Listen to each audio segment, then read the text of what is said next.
guys, welcome back to my channel. Today I wanted to tell you about a recent read of mine, which is Temps Glaciaires by Fred Vargas, or in English I believe it's called A Climate of Fear.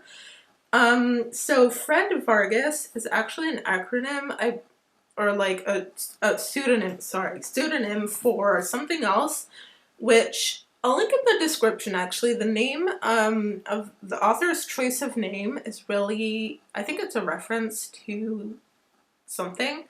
And check the Goodreads page too, it's really interesting. But I digress. So Temps Glaciaires is a French crime novel, which is a little under 500 pages, and it takes place in modern France. There is a death at the beginning of this is not a spoiler, this is like page 1, there's a death, and so it kind of like sets the scene, you know, in those moments where like chapter 1 or the first scene of the movie is like a tragedy, and then like just to set the mood, and then you follow the main characters through the story, and so then you follow the brigade that's going to investigate the crime and etc. This book is really cool because it mixes kind of Nordic, noir kind of detective stuff, which is super cool.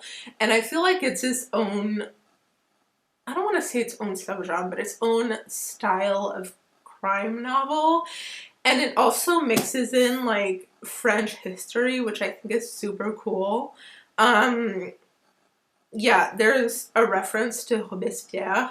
If you don't know, Robespierre was a political figure from France in the late 1700s who was a strong component in the French Revolution. He ended up being guillotined, so I'll let you figure out which side he was on. But yeah, he was a very controversial figure and strong actor, quote unquote, in this book.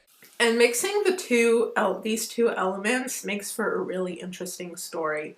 Now, I will say, I thought the book was a little bit long. I think I said it in my previous wrap-up. I think this book could have been at least 50 pages shorter. The middle is kind of slow.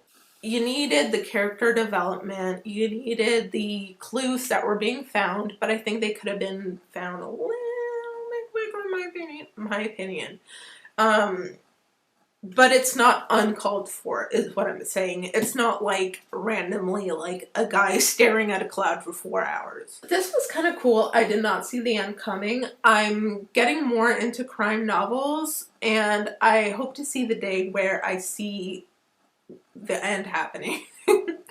I believe I gave this 3 out of 5 stars because I did mainly sanction it for being too slow, although I think I was in a grumpy mood because thinking back about it, well, maybe I wasn't in a grumpy mood, but this is the kind of book where the more you think about it after time passes, well, not you, but me, the more I enjoy having read it. So I might, like, maybe I'll bump it up to from 3.5 stars to like 3.51. I definitely recommend this as a crime novel. I think it's a fun read. However, I will say I think it's a lot funner to read this book if you know about Robespierre. I think there are some references where it's kind of like context is needed, you know, and it does give some historical context, but you might need to know a little more. So that's all I'm going to say about this book. I recommend it. Look into Robespierre. And the fun part is, okay, I am doing this review a bit late, but this is like the first book in my Read What You Own challenge. Yeah, so anyway, this is book number 1. I think I committed to 25 books, but I may bump it down to 20 because I realized I read 25 books this whole year, sort of, so I'm like, I don't know if I'm going to wait a whole year to buy new books. But anyway, whoever, whatever, is what they say. And the other thing I really like about this book, total side note, is that when you're walking around with it, if you have a black coat, it looks great. It's a fabulous accessory. I don't know how to end this video. Oh, Bum Weirdo over and out.